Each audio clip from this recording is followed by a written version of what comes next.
Well, good afternoon. It is a Friday afternoon, and this is another episode of Gracecast. It's a ministry of Grace Community Church of Whitmore, and it's to our church and those who we minister to in our extended ministry here at our community, our our ministry partners.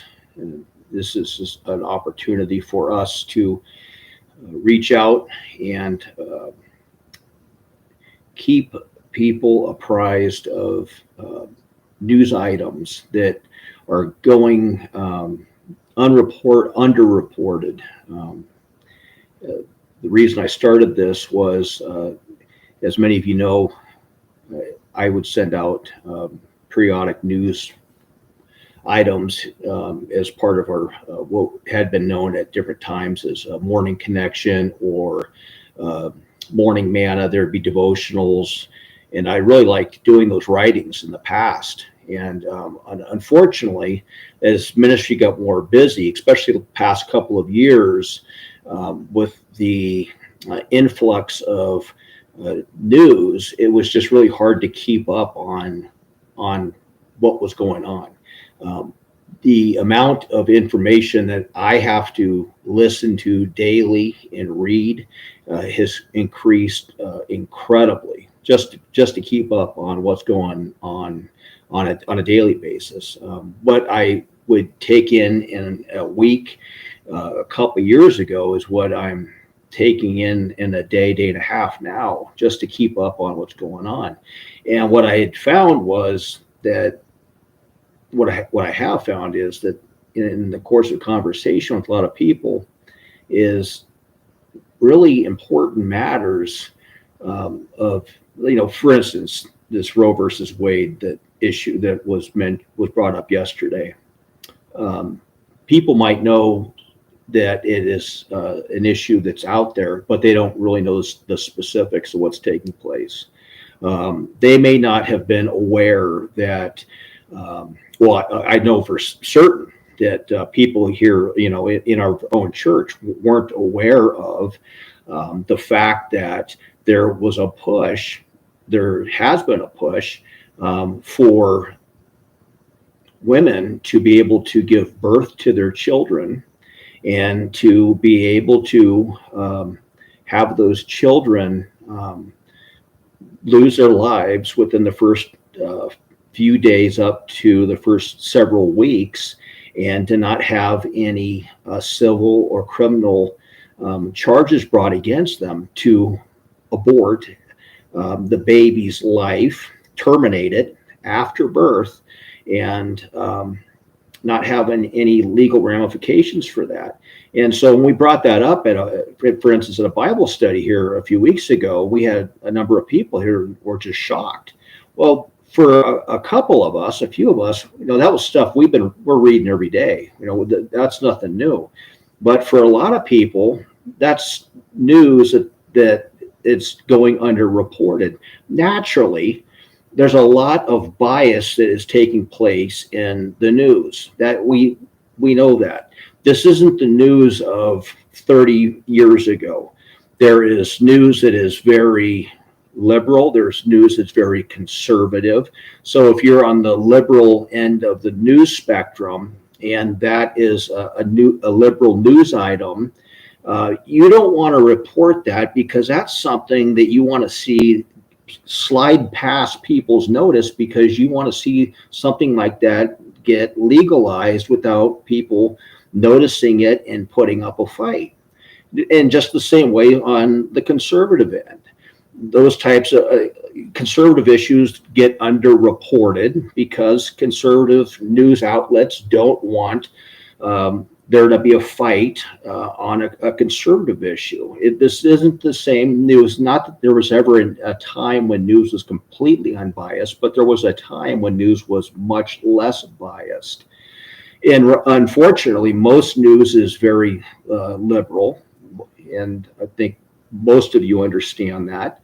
And so we have to make an effort to educate ourselves by listening to and reading many different sources of news, so that we can have a well-rounded idea of what's taking place in our local area, our state and nation, and our world. And so to keep up on what's going on, it becomes a part-time job, especially being in ministry where I have people asking questions and they want to know what's taking place. And so when you bring up some of these things, people are completely shocked at what's going on because some of these things people haven't heard of at all.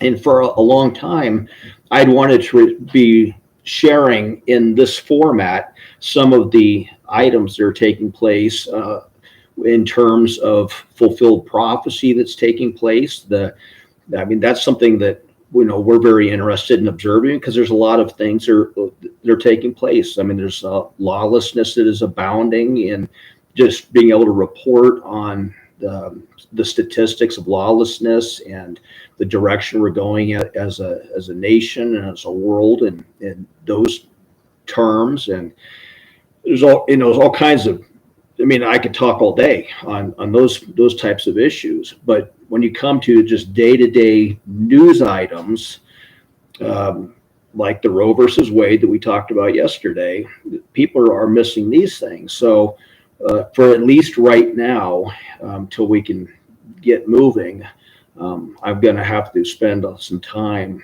just trying to help people not miss a lot of the basic news items that are of very important, of the utmost importance, like the Roe versus Wade, so that they can have an understanding of how important this is.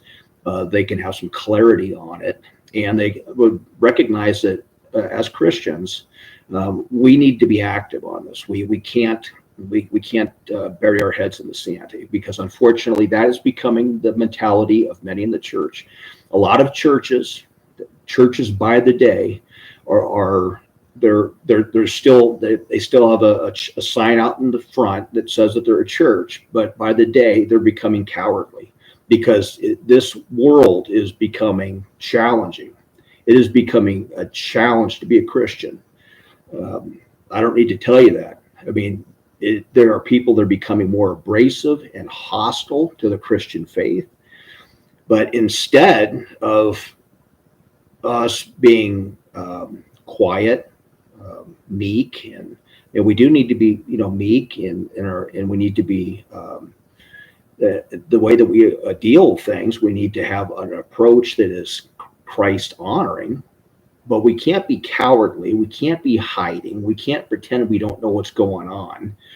We need to be training our people in the issues, and we need to have an answer for people's questions. We need to be ready to give an answer for the hope that we have. And our hope that we have is not changed. The issues surrounding the Christian faith are changing, and we're going to be looking at that today. There are challenges I don't think that the Christians could have imagined just a few decades ago to the Christian faith. I just want to get started today. I'm just going to work down the list. I have a few items to discuss with you today, things to make you aware of, because these are probably things that you have not been reading. They're things that you're probably not thinking about, but the things that you need to be aware of. And there are things that you need to be ready to have an answer for, and things that you need to be ready to deal with. These are things that we can't just, when we gather for a halt at the 4th of July in a couple of months, and somebody brings these things up, we can't just act like we didn't hear them. We need to have a God-honoring response. We don't need to have an argument. We don't need to be hostile, but we need to have a Christ-exalting, God-glorifying, Spirit-filled answer for people. Well, today I saw with my own eyes, I heard with my own ears, a news item that was, I shouldn't say I was shocked, but it was, when you see things as opposed to just hearing them, they can be kind of, it's different. And what it was somebody at UCLA. used their phone, and they went into the men's bathroom there, at UCLA. This is, University of California, Los Angeles. These are young men and women. They're going to college, and they're studying. And so a young man, presumably late teens, early 20s, goes into the men's bathroom, and he takes his cell phone, and he's just showing you what's going on in the men's bathroom. Well, in men's bathrooms, you expect, urinals, blow dryers, for the hands, paper towel dispensers.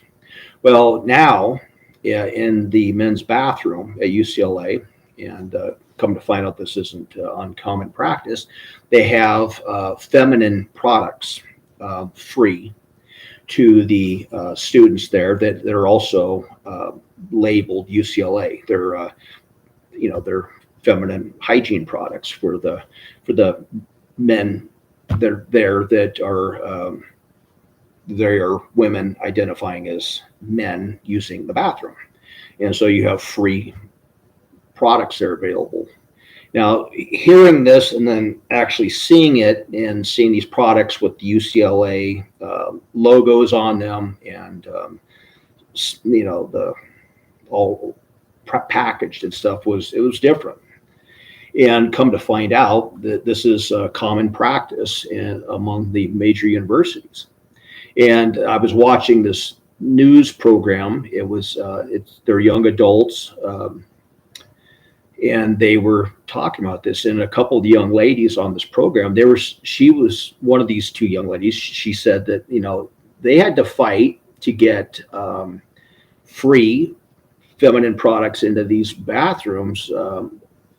I don't know how long, obviously I don't go into women's bathrooms, but she said there was a fight for women up to a period of time to get, free products into bathrooms. And she said, now she goes, over the course of a summer, you have these women identifying as men, and then all of a sudden they're free to them just over the course of a few months. And she says she was a bit frustrated about that whole thing.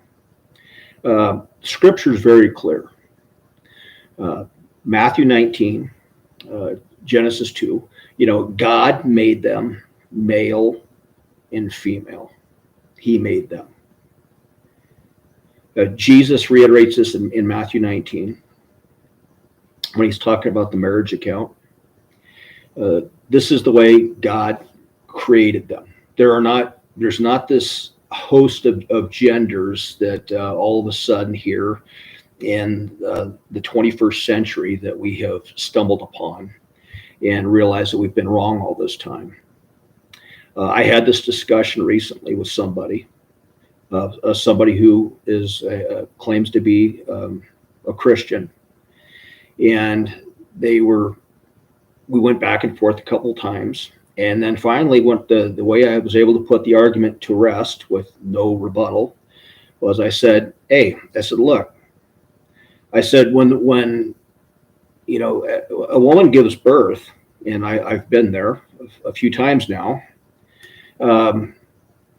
there is a very clear identity as to the gender of the child. I said, what doesn't happen is, here's your baby. Your baby's healthy, and we'll know in a few years what the gender is when they decide. It doesn't work that way. There's the point that your baby, for you women, this, as a husband, I've been there. The baby is birth. Your child comes out, Lord willing, healthy, and so you have a healthy little girl. You have a healthy little boy. And you're excited, and that's it. When they're doing archaeological digs, they're able to determine by the hip structure, able to determine by the structure of the abdomen within a relatively short period of time, hey, we have a female, we have a male. With the animals, with men and women, they don't say, if we only knew what this person identified as, we would be able to, we would know, but we don't. Unfortunately, we don't have that information. But that's where we're at in 2022. It's just absolutely bizarre. And things are getting more and more twisted and bizarre with truth, because they're telling us to follow the science. And this goes back, this last couple of years, and I'm not going to get sidetracked into that. They'll come back to that another time. But this abortion issue that we've been looking at with Roe versus Wade, things got really bizarre a couple of days ago when we had President Biden using as his defense for his ability to make a decision on Roe versus Wade by calling upon his God-given right as a child of God to be able to make the determination that abortion is a right for women. If you didn't see that, Google it. Everybody, you're watching this on some device, use your device and Google it. I had to watch it. I heard it and I watched it. He called upon his right as a child of God to be able to make the determination that a woman has the right to an abortion. It's the most absolutely bizarre reasoning I could have. You couldn't have made that on a Saturday Night Live skit. I know I have been absolutely chewed out for even saying to some of my friends that I was praying. For a president. They would say, I've been told that I need to keep separation of church and state. And I said, I'm just praying. I'm just praying for the president. That I'm praying for the president. I'm praying for President Obama. I'm praying for President Trump. I'm praying for President Biden. I pray for all the presidents. And I was told that I need to keep a separation of church and state. And then when President Biden brings this out, well, okay, if that's your God-given right, what God-given right does the child in the womb have?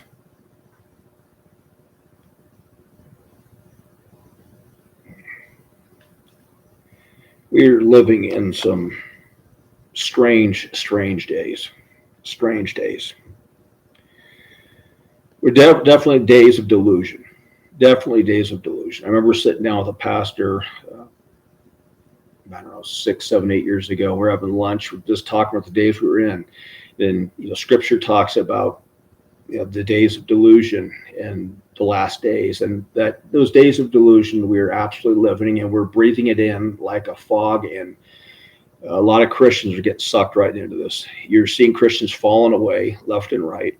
They're buying into all this. They're buying into all this transgenderism. They're buying into this this multiple genderism. They're buying into they're buying into this Roe versus Wade argumentation. I just saw 2 Christian authors today, one of them being Jen Hatmaker, an author I would not recommend under any circumstances. The other one I can't think of offhand, both of them defending Roe versus Wade.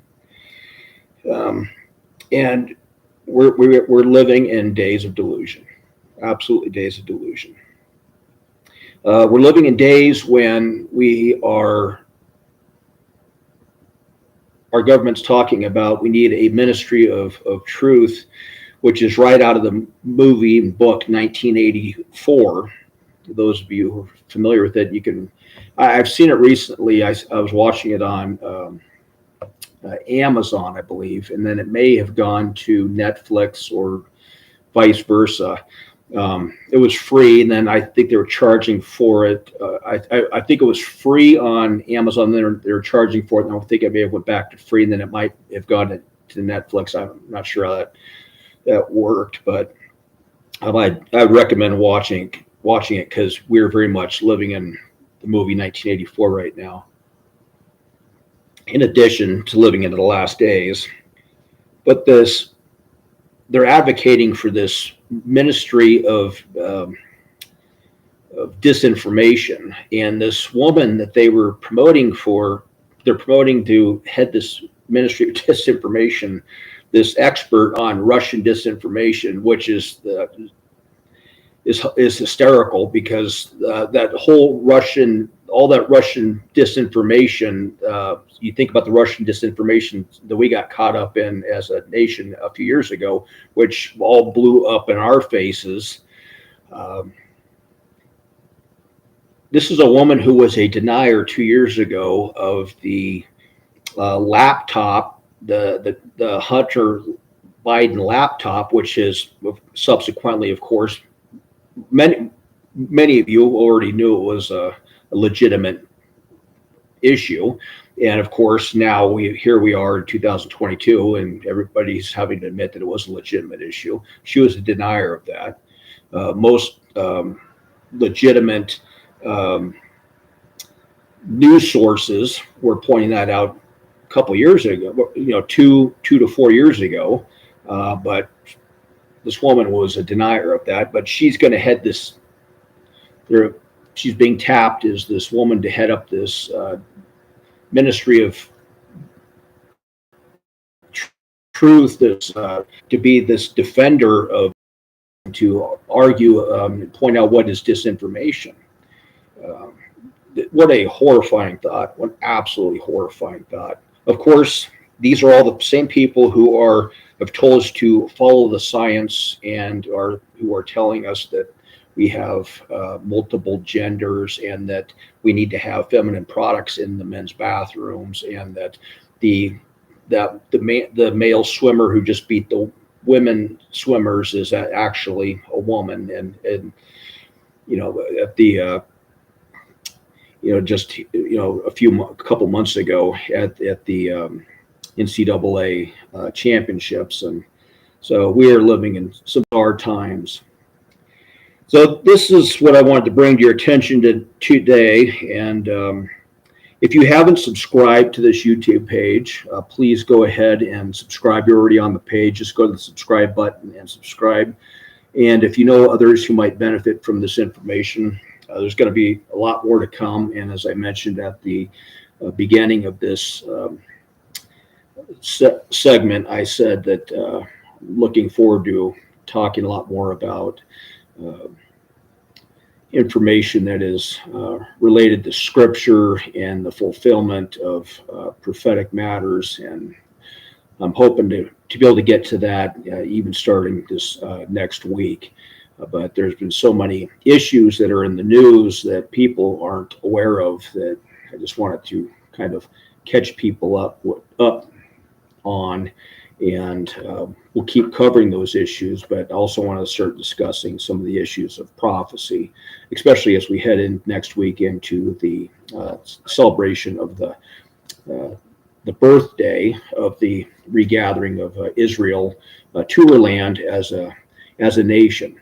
So with that, you have yourselves a blessed weekend, and Lord says the same. I will see you again next weekend. God bless you.